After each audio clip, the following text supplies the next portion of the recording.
like to highlight and thank the work of the 5 members of the jury, Professors Eva Condorossi, Paula Bonfante, Cristina Pujadas, Ricard Guerrero, and Lluís Ferrer. This edition of the prize recognized Professor Hipàtia Capua, virologist and director of the One Health Center of Excellence at the University of Florida, and I quote, for her remarkable research career in the fields of veterinary medicine and microbiology, her contributions to scientific policy and leadership in promoting open access to genetic information on emerging viruses, and for the social impact it has made through her contributions to the multidisciplinary concept of One Health, end of the quote. Born from the Barcelona Science Plan, the Hipàtia Prize is one of the initiatives that make us feel most proud as a city, and as it allows us to distinguish scientists who have carried out their research work in a European country with a history of excellence in their research career and the highest international level for the impact that this research has had on society and of the improvement of the quality of life. The award is given by alternating 3 areas of knowledge: science and technology, life and health sciences, humanities and social sciences.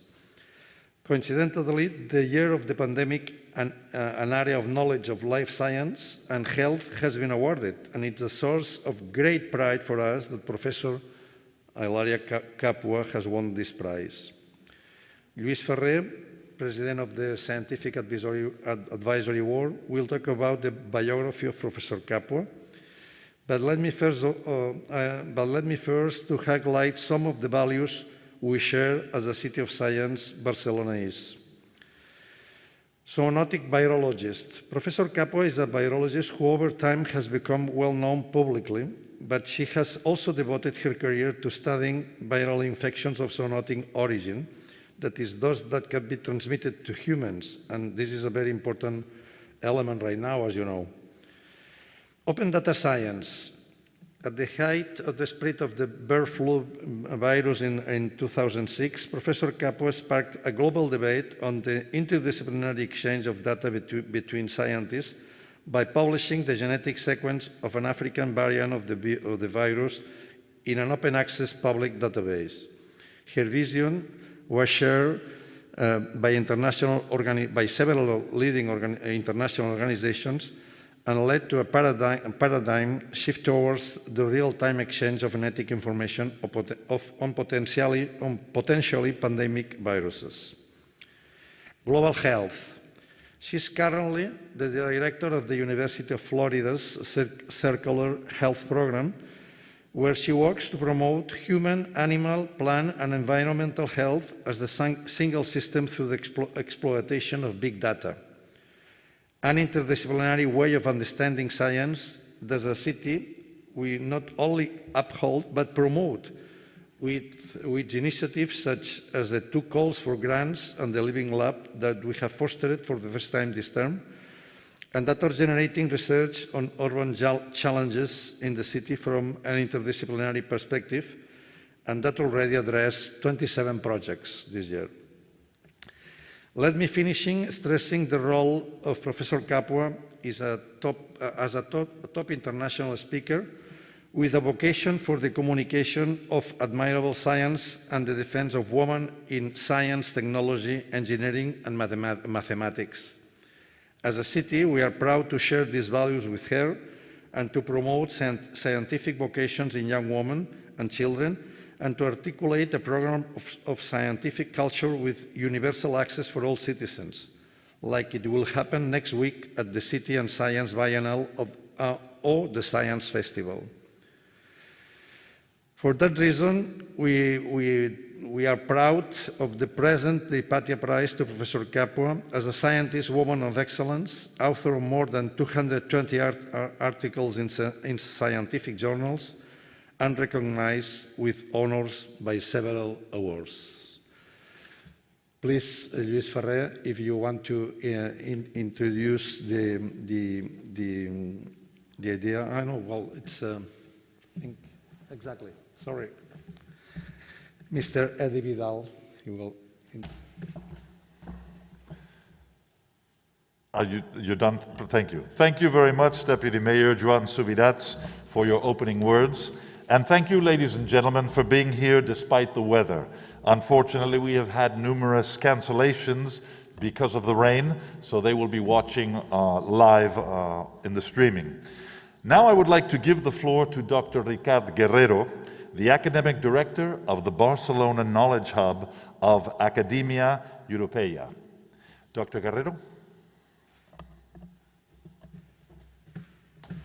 Well, thank you for coming to this important session.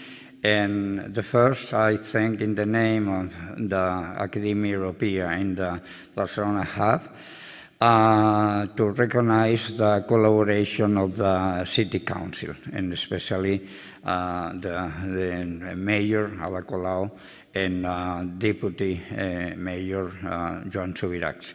It's an honor for me, in the name of the Academia Europea, to be collaborating with them, and also I am also to apologize Professor Sir Clutin, who is the president of the Academia Europea, and it was impossible to come, but he sent us a very brief contribution, and I am sure you will enjoy it. So thank you for coming, and let's go to the third edition of this important prize. Thank you.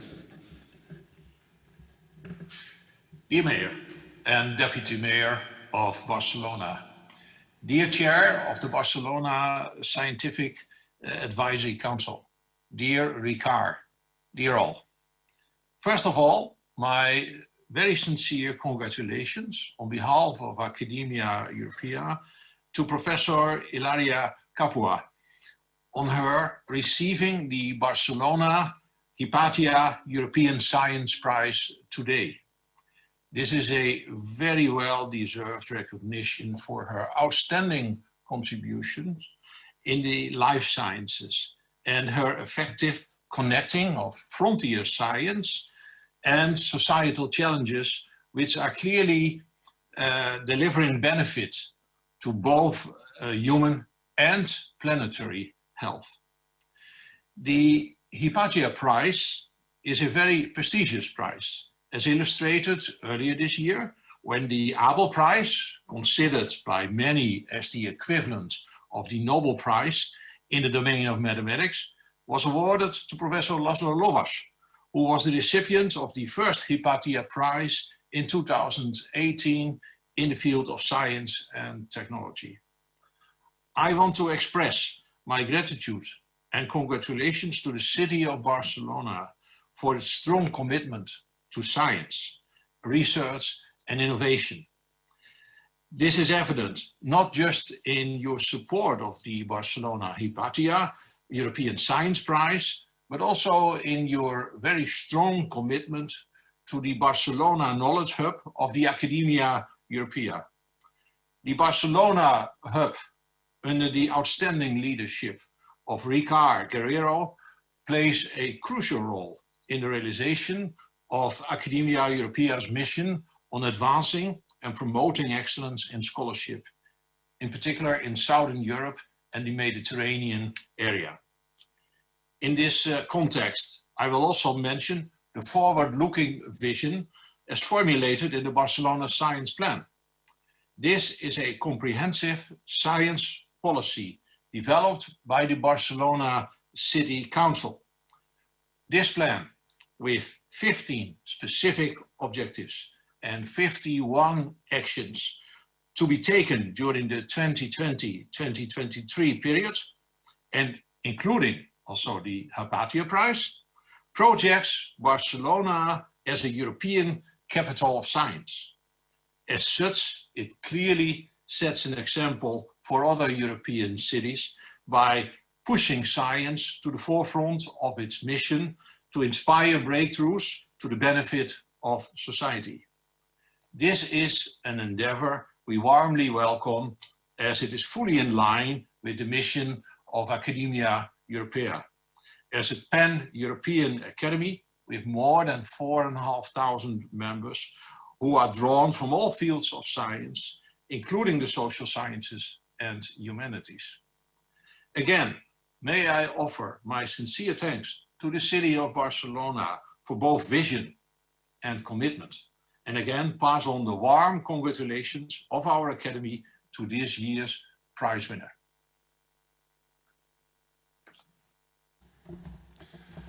Thank you, Dr. Guerrero and Dr. Sierd Gloting. It is now my pleasure to give the floor to the President of the Scientific Advisory Council of Barcelona, Dr. Lluís Ferrer. Dr. Ferrer.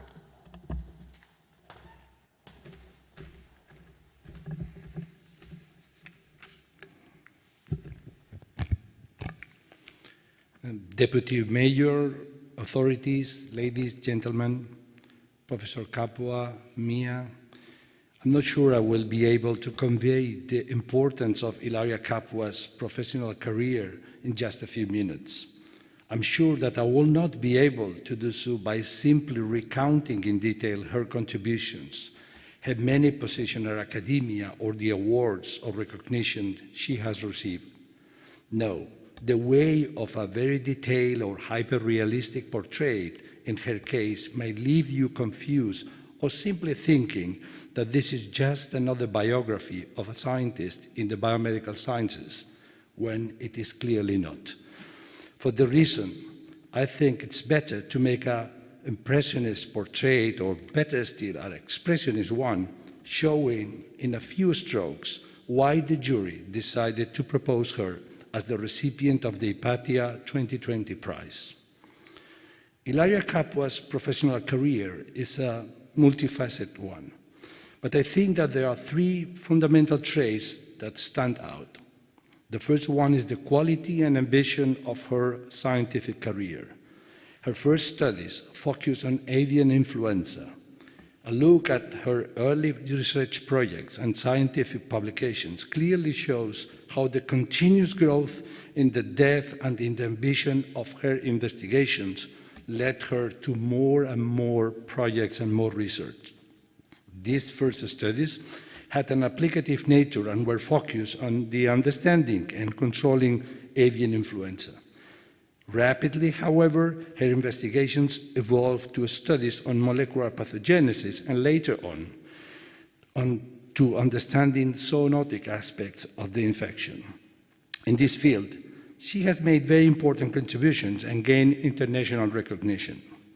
This is the ambition that most scientists want, to achieve peer recognition and a good reputation in a field, which usually guarantees funding and career continuity. In short, reaching what we may call a comfort zone. But judging by her track record, Hilaria Capua is not a person that settles in a comfort zone. She is used to take risks. She quickly realized that avian influenza could be a model for understanding a much more important process, the interspecific jumping of pathogens. Today, no one doubts of the enormous significance of this phenomenon, but it was not a very sexy area of research more than a decade ago. And it was certainly a greater methodological and epistemological complexity. But she accepted the risk and took this deep research with a lot of energy, making also essential contribution to the creation of the paradigm that we know today as One Health, and with focus on the connection between health and humans, animals, and the environment. A second essential feature of Hilaria Capua's scientific career is her strong, non-negotiable ethical content. She considers the implication of the research she carries out in all its dimension and impact. For instance, the establishment of the global initiative on sharing avian influenza data is a magnificent example of this commitment to a science at the service of all and not of science business. A commitment that is neither circumstantial nor casual, but the fruit of a reflection, as the article that she published in co-author in Nature in 2006, clearly shows. The full support, she says, of the international scientific community is urgently needed to understand better the spread and evolution of viruses and the determinants of its transmissibility and pathogenicity in humans. This, in turn, demands that scientists with different fields of expertise have full access to comprehensive genetic sequence, clinical and epidemiological data from both animal and human virus isolates. And she says, the current levels of collection and sharing of data is inadequate, however, given the magnitude of the threat. So with this, they propose a much more intense cooperation. And pioneer initiatives like this one have made possible now, in the present COVID-19 pandemic, a seamless international collaboration from the outset and the creation of open databases shared worldwide. The result of this is clearly visible, the spectacular success of science in the face of the pandemic. Finally, let me highlight one last professional trait of Ilaria Capua, which is not at all usual for scientists, her active participation in politics. This is not a comfortable terrain for the scientist, accustomed to the rigor of discussion, to the fair play, to the respect to the rules. Now, politics is a much more inhospitable territory, and in general, by entering politics, we have much to lose and little to gain. The few who make the move are motivated by a strong civic commitment to the common good. Ilaria Capua was member of the Italian Parliament between 2013 and 2016 in the political party founded by former Prime Minister of the Mario Monti, and was also Vice President of the 7th Parliamentary Commission, Culture, Science and Education. It is possible that for the traditionalist or purist scientist, this change may be considered a waste of time and energy. But we in the jury consider that the participation of a scientist of Dr. Capua's level in politics is something not only to be encouraged, but also to be celebrated and thanked. In conclusion, for her huge contribution to the study of viral zoonosis, for her strong commitment to an open, more ethical science at the service of the society in the broadest sense, and for her value as a role model for young women scientists, we agree that she was the best candidate for the Hipàtia 2020 award. We are honored that you have accepted this distinction from the city of Barcelona.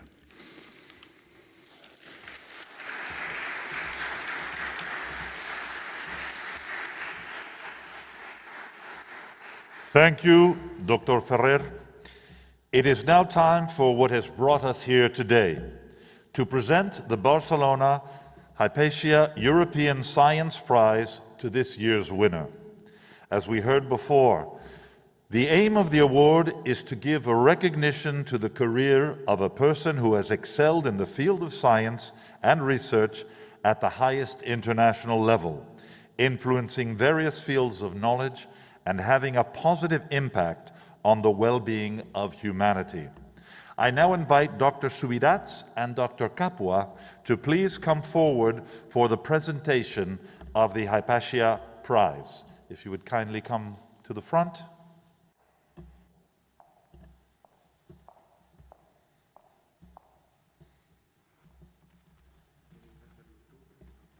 Lo devo prendere io.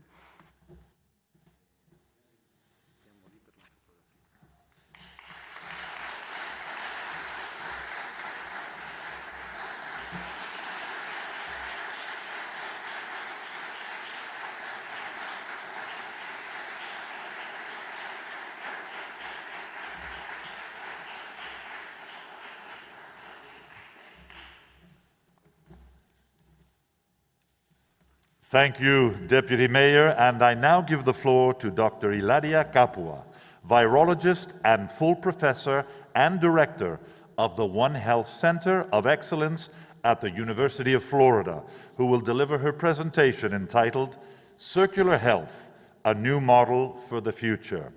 Dr. Capua, the floor is yours. Thank you. Thank you very much.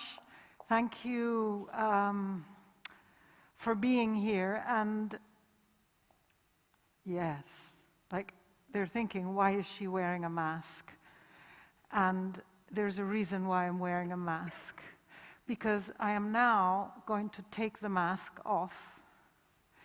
And and this might tangle completely in the microphone. But the reason that I'm doing this is because I am vaccinated. And I am here to advocate. I'll leave this here. What do you think? Everything might fall. So I'm here to advocate for the importance of vaccination. Vaccination is what is going to get us out of this pandemic. And therefore, it is essential that each one of us, he wasn't prepared for this, that each one of us does his and her own part to get rid of this terrible virus, which has turned our world upside down. So that's the first thing I wanted to say.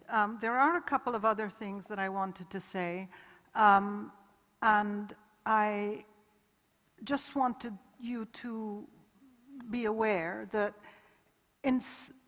this room has been a very important room for Barcelona. And actually, there was lots of important things happening for 500 years. And there's been lots of pandemics in those years. And this room has survived. It has survived, and it has survived to bring us today here to celebrate a woman, which is not me, which is Hipàtia, because the prize is in the name of Hipàtia. And so here's the second part of what I wanted to say as a surprise, is that I would like to dedicate this award to all the silent women that have made this pandemic less disastrous than what it could have been, all the women who have taken care of other people, all the women who have taken enormous burden, in additional burden, but also all the women who have worked behind the scenes in laboratories in trying to get the diagnostics and everything that needed to be done in this dramatic emergency. So my thanks go to them, and they go to also the women who did not make it to become a recognized scientist. You don't always make it. And those women that have contributed and have given something to science during their life and then haven't made it, have also made a contribution to science, which is important because they continue to perpetuate the importance of science by talking about science, by teaching science, by engaging their children with science. And so a prize like this Hipàtia Prize must and can only be dedicated in, it's the first edition that sees a woman as an awardee, to all those hidden women who have been, I would say, essential to get us where we are now. So I'm going to talk to you about, look at all these spirals that there are. This is a room that is full of circles. I'm going to talk to you about circular health. Circular health is a bit of fresh air after the pandemic. It is, am I in the wrong place? Am I in the wrong place, or am I okay with the cameras? I'm okay, good. No, because I see that people were moving, so they were, I'm in the right place. Okay, so circular health is a breath of fresh air, is something new, is a new way to look at health. because I think that it's clear that we need to put health at the center, right? Because if we're not healthy, we're not doing anything. We're not good. We're not producing. We can't live our lives if we are not healthy. And there's a lot of circularity in Barcelona. And yesterday with Mia, we visited Casa Patró, and here are some of the pictures that I took. So let me start with a fun fact. This mathematician in the United Kingdom did this calculation to try and figure out all the viruses that infect, that are infecting people at one moment in time, how much space they would occupy. And the answer is, they would all fit inside a can, all of them. So this gives you an idea of the immense power of pathogens. Everything that is being caused in this moment because of this virus, all of that can fit inside a can. And they are extremely powerful agents of change. They have changed many, many things over the years. And you know what? I was mentioning this room that has been around through certainly several waves of bubonic plague. And you know what? Pandemics are transformational events. They change society. If there's any historian here, you will know what the bubonic plague has done in pointing history in a different direction. And what we need to understand, though, of these events is that they are transformational events. Generally, if human beings don't get in their way, they are transformational events. So there will be a before and an after, okay? So, like here's the pandemic, there will be a before, and there will be an after. So that the pandemic is behind us, and we cannot go back to doing things the way we were doing before the pandemic, because we have learned that certain things were not exactly optimized. Also, pandemics shake systems, and some systems are going to collapse. And those collapsed systems need to be not salvaged or restyled, they just need to be developed into other systems. And we have to, learn and move on. This is what we have done over centuries and centuries. If you look at this slide, you will see the history of pandemics, of certain pandemics, and you will see that the Black Death had a reservoir in animals. You will see that Spanish influenza had a reservoir in animals, and also HIV has a reservoir in animals, because you know what? If you look at the big picture, like the big picture, we are just animals. We go in the box with animals, right? We don't go in the box with rocks or with plants. So if you look at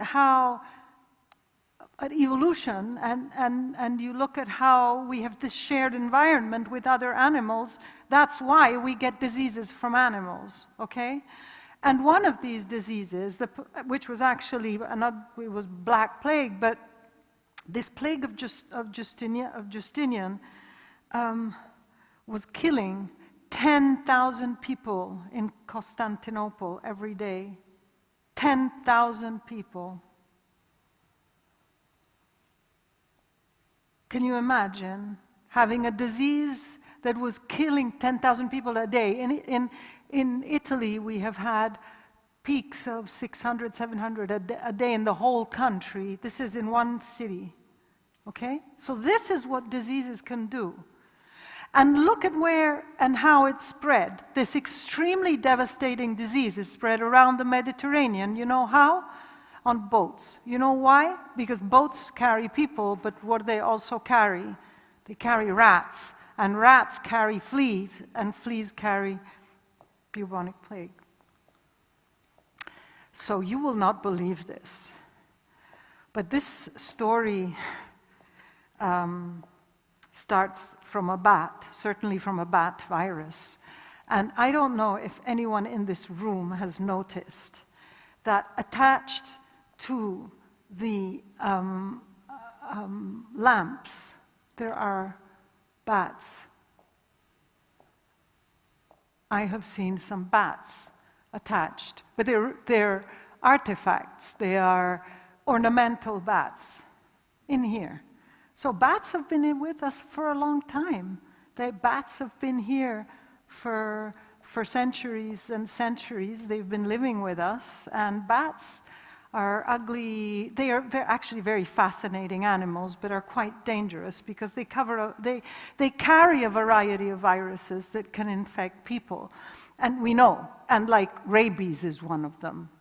Okay, we don't need to look at new stuff. There's old stuff as well. So what happened to this bat virus? This bat virus encountered most likely a virus from a pangolin. Pangolins are among the most poached animals in the world because they are poached for their scales, and their scales are used in traditional medicine.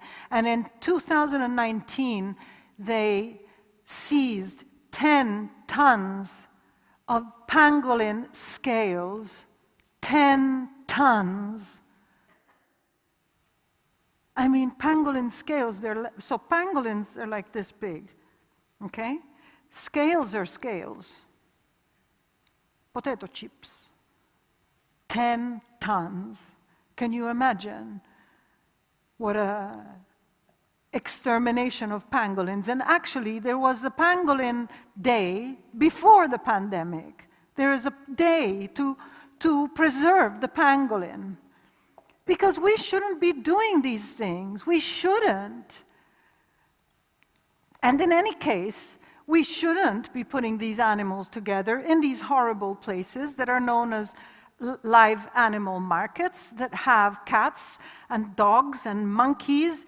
And you know what? Animals, Dr. Ferrero knows, animals, you cannot keep dogs and rabbits next to each other because one is a predator and one is a prey. And you know what? There's a lot of cortisone going on. There's a lot of fear going on. And viruses thrive where there is fear. So this shouldn't be happening. And there's another animal in there. The other animal is wearing a t-shirt and is manipulating the other animals. And that animal is called Homo sapiens, and that virus doesn't care whether that animal has fur or not. It's just another organism behind the receptor. But this happened in 2020. It did not happen 100 years ago. Because if it happened 100 years ago, which it probably happened maybe several times, this is what Wuhan looked like 100 years ago. There were camels. So for a disease to move on a camel back, it's like a completely different story. And probably you see these houses here, they were animal markets. They've been doing this forever. But instead, what happened is that it happened in 2020, in 2019, and that's what the world looks like, and that's what modern camels can do. They can take any pathogen and fly it to the other side of the planet in no time. So remember, viruses behave like viruses. It's human beings that make pandemics, not viruses. Viruses would have stayed wherever they were had it been for them. And so what happened was that this virus from these bats that you will see, they spread all over the world and very, very fast.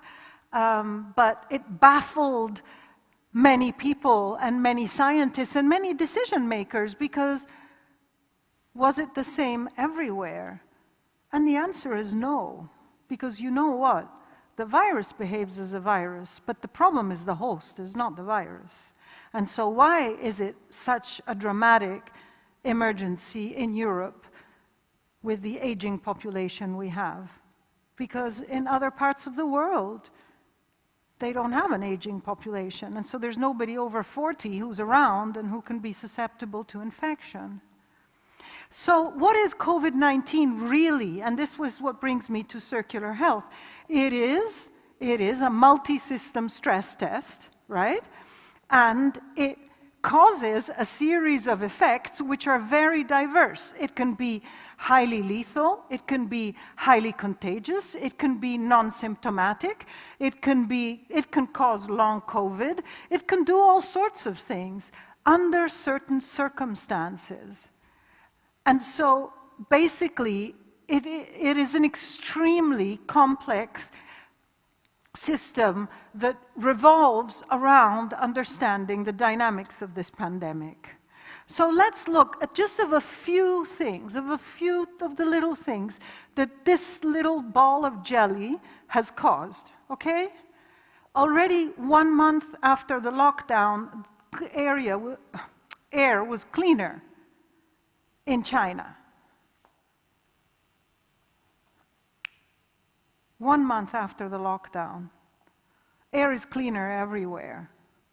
It hasn't had an effect on pollution. More or less, it's come back, yes, no, so what? It has had an effect on pollution. It has an effect on air traffic, on international transportation, on international travel. I interrogate myself. I have spent a lot of time on airplanes, a lot of time. I met my husband in an airport, so, you know, that means that I was flying a lot. Now, would I go back to flying that much? Is there a real need to move around as much as we did then? Can we find an in-between that maximizes our carbon footprint and what we need to do and how we need to deliver this? But there's more. Some cities have been, I would say, raped by this disease. Some cities in northern Italy have been raped.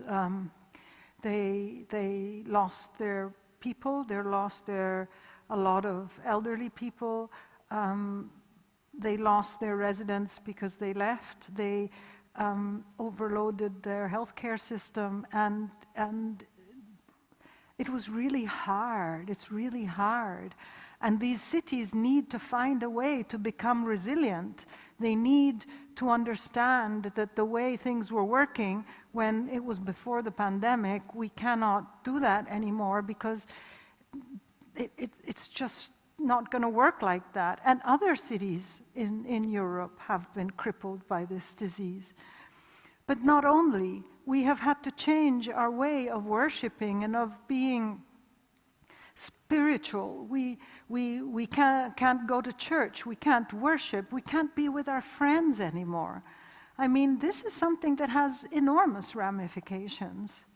We have, of course, learned about His Highness the pangolin, which has become a creature of great mystery, but we have certainly started thinking about how we should be more respectful of biodiversity. Certainly we have this little ball of jelly has caused the greatest economic crisis ever, and billions are being spent to recover and to be resilient. I don't want to use this word too much, but recover and resilient, we have to look forwards and not look backwards. I will also later on talk about this, which is something which has been, we've been talking about it for a while, our gender issues, and I really want to make a strong point about why this is so important and what we can do now for a more gender equal society. So the pandemic is like a big fat cloud that is in the sky, and it has rained and there has been lightning and thunder, and we have all been scared by the thunder.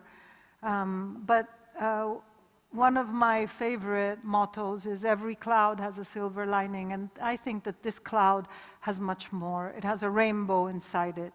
And the rainbow it has, and in Florida you see these rainbows. They're like little rainbows sitting in the sky. They're not even round. And these, the rainbow that we have is so obvious that I don't even think that I need to explain it to you. The rainbow that we have is that we have finally realized that we are part of a system and that we must be respectful of that system and that we must work towards making that system sustainable and that we are not the invaders of that system that will destroy that system and that will profit and that will be non-respectful of the resources.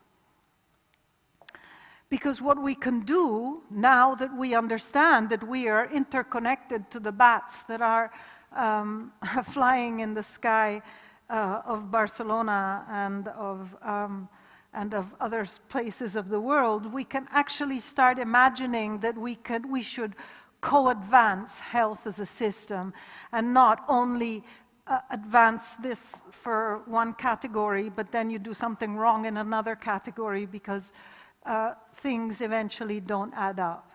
And there's another great revolution that we are experiencing that we cannot ignore. And this is the open science revolution, because all of our disciplines are becoming transparent, because they are becoming open, and we can see what's inside them. And if we can see what's inside them, and they're like made of glass, then what we can do is we can think about them in a different way, and we can rearrange them and use their power into shaping a circle. And at the center of that circle, that is where circular health lies. It lies where there is a convergence of disciplines that understand that health needs to be absolutely central. Okay, so this makes sense, right? I think that I've convinced each one of you. I'm sure that my daughter is even more convinced after she's heard this about 150 times. But I think I've convinced you. And you will say, okay, right, so how do we do it? How do we do it? Well, I don't know how we can do it, but I have 3 ideas that I would like to run past you and use this very special occasion to launch these calls, like the call in the wild. So 3 ideas, okay, for the future. One is about the past. Okay, my friends, before the pandemic, antimicrobial resistance was the biggest threat for human health that was deemed to exist. This is a graph which I took from WHO. It shows that the anticipated number of people dying of, you understand what I'm talking about, superbacteria, you understand, multi-resistant. They are bacteria that are selected in hospitals and are also selected for a series of other reasons, and that become totally resistant to other drugs. And antimicrobial resistance was considered to be a greater cause of death than cancer and cardiovascular diseases put together in 2014, okay? So, COVID has influenced this because we have been using a lot of antibiotics because of COVID. Maybe in some places we've been so good that we didn't use a lot of antibiotics, but certainly the situation was really bad before COVID. We need to know where we are now, and we need to know how COVID has impacted this. And so what do we need to do? We need to join the dots, because antimicrobial resistance is caused by overuse, it's caused by people throwing unused drugs in the toilet or in the ordinary rubbish, it is linked to use in animals, it is linked to use in agriculture, it is linked to a series of different drivers. So what do we need to do? We need to put the pieces together, and we need to understand exactly where we are with reference to the different sectors, the different countries, and the different disciplines that are revolving around this issue of antimicrobial resistance. So that's thing number one. We can't pretend that antimicrobial resistance is gone. It's not. And it is still alive and kicking and creating a lot of problems. Okay, my point number two for the future. We have seen that vaccines are magic, basically. Like, we have seen that vaccination has been able to stop a pandemic that was raging. And as soon as a certain number of, especially the most fragile individuals, were immunized, mortality dropped like this. Hospitalizations dropped like this. So vaccines work. New generation vaccines work, okay? This is something that I think is clear to all. However, only the rich have been vaccinated. And this is something that cannot be our future.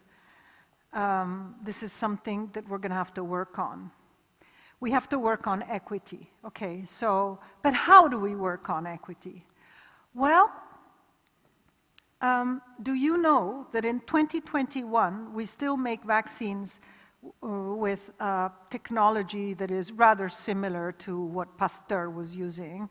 We have fermenters, reactors, chemistry, bacteriology, expression systems, viruses that grow, but we are basically using biological systems. And biological systems need to be stored in refrigerators. And so basically, we are using, so this is for COVID. Now we have the attention on COVID, but this is not only for COVID. This is for all vaccines. All vaccines that are currently on the market require the cold chain. But does it make sense that if we want to, do you think we can immunize the whole world if we attach this goal to having freezers? It's not only the places where you don't get electricity, it's also the places where you don't have constant electricity. And so we need to start thinking out of the box.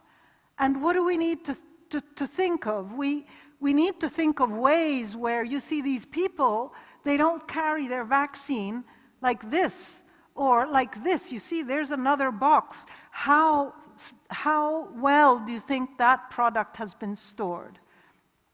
And so what do we need to do?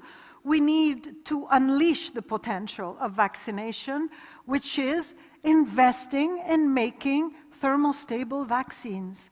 Vaccines that do not require the cold chain. Vaccines that can be put in a box and posted by the manufacturer to the other side of the world. How can we do it? We can do it by working on what we have, but we can do it by bringing in new technology, like 3D printing, like nanocarriers, like graphene technology. We can do it. We just need to prioritize this because it would have some immense benefits. We could use this technology for all vaccines of humans that we have. We could start using it for vaccines of animals. We could be looking at eradicating diseases that are crippling economies because we cannot keep them under control. And so we could use COVID as a way to project us into a future in which we would reduce the number of vaccine-preventable diseases and reduce the burden on women, because it is women that carry the greatest burden of prevention and of medication in the family. By the way, it would not only advance the health of humans and animals, it would also have a much lower carbon footprint, because I assure you that freezers and gases that are used to reach these temperatures are carbon intense. And this brings me to now. What can we do now? These are things that we need to work on. They're things that we need to think about. But there's something that we can do now. The pandemic has affected men and women, because this is what viruses do. But a lot of what happens depends on the host.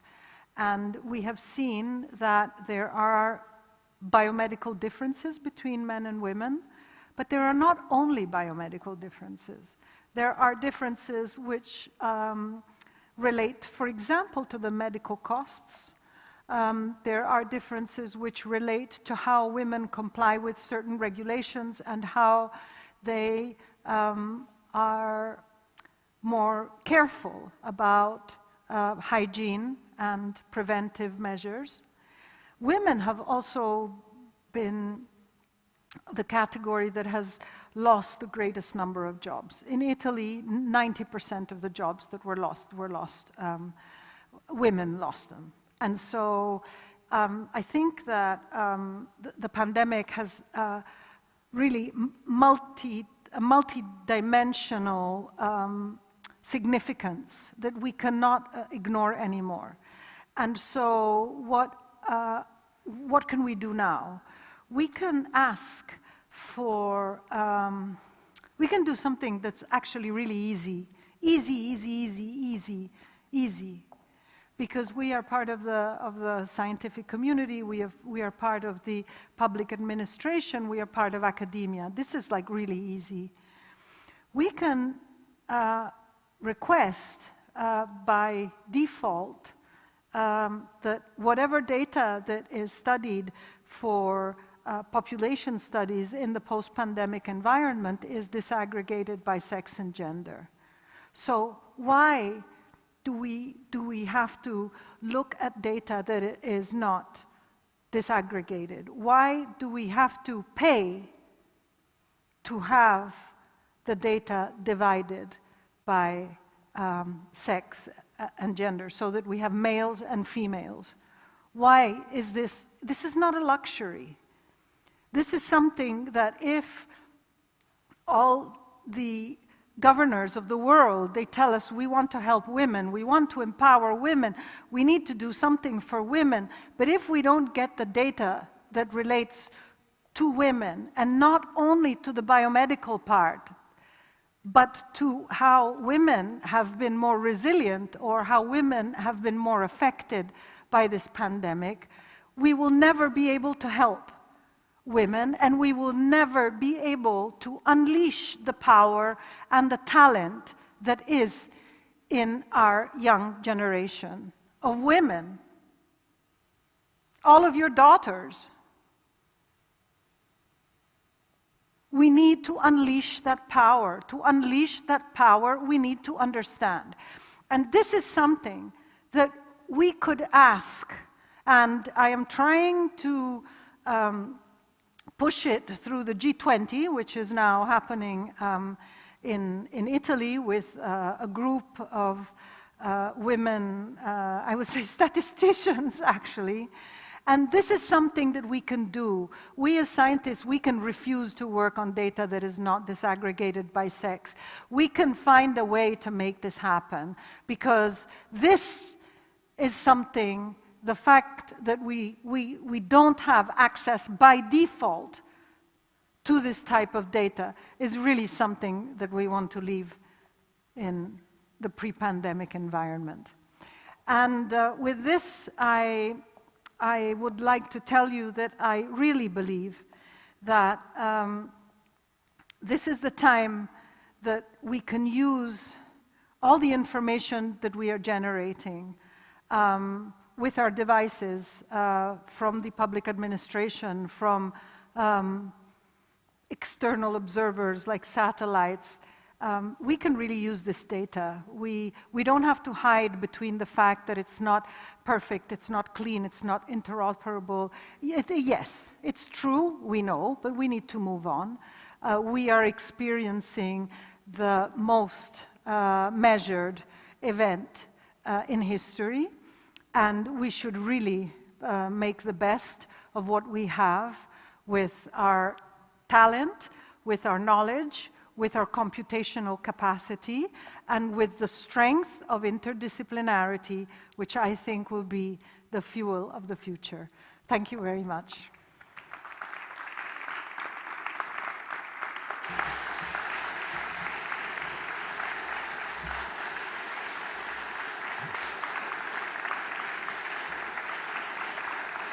Thank you, thank you. And thank you, Dr. Capua, for that brilliant presentation. And now I give the floor to the Deputy Mayor for Culture, Education, Science and Community, Dr. Joan Subirats, to close the ceremony.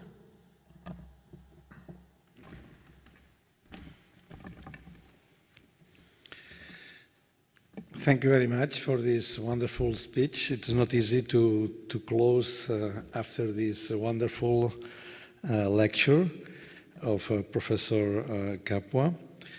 I think it's a great gift of all of us, this lecture, and it's full of elements and full of incentives to think and to act, etc. And I think, of course, Barcelona is proud to be a city of science. The index of scientific cities in nature put Barcelona as the first city in the country in scientific production and the fourth in the European Union. But I think after listening to you, that it's very important to keep working on it in the new situation after pandemic, and trying to think about how we did science in the past. The new elements that you afford, for example, in the field of integration and relationship with all sciences. This integration of science, I think, is one of the more important elements that we are now trying to incentivize also next week with this biennial of science that we will have here in the city. And I think it's always very important to remember that we need to make strong connections between science and all of these social challenges like equity, gender, open science, use of data that you mentioned at the end. And I think it's a very open, contribution that you gave us, and I think for us it will be very, very important to remember. And I will thank again for your contribution. We thank again for the Academy and Dr. Guerrero for his commitment and its commitment to this prize. And I think we want to keep working, as I mentioned before, trying to reinforce this idea of Barcelona, of science, of city of science, knowledge and innovation. Thank you all of you to be here, and if you are invited to participate in the Biennial of Science next week. Thank you very much. Now we have... Yeah, thank you, Dr. Subirats. Thank you very much. Once again, congratulations to Dr. Capua. Thank you for being with us. And ladies and gentlemen, thank you once again for having joined us this afternoon. We would now like to take a couple of photographs. First of all, we'd like to get a photograph of the entire group. So we would ask you all to stand up right where you are, and our photographers will take the photograph from here towards you so we can get everyone. If you would be so kind.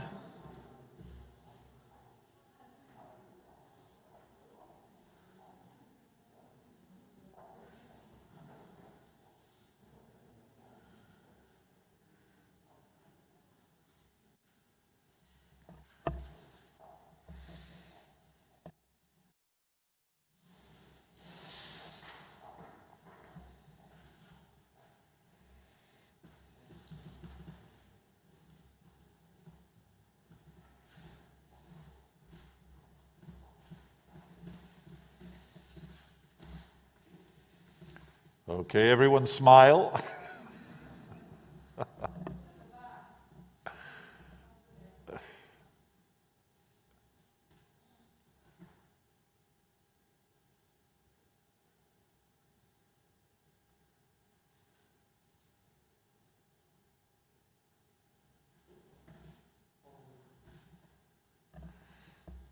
And now, once we finish this photograph, I would invite the authorities to come forward.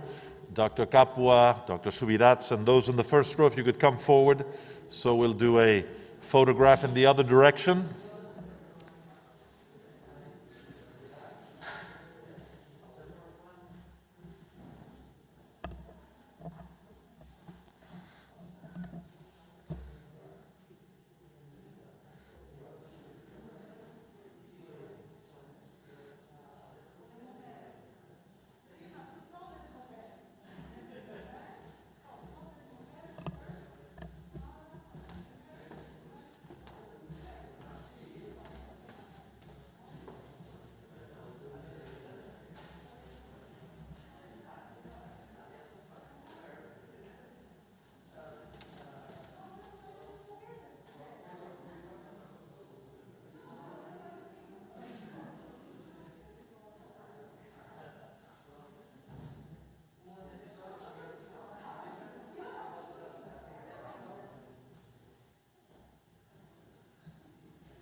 So once again, thank you to everyone. Have a good evening, and most importantly, stay safe.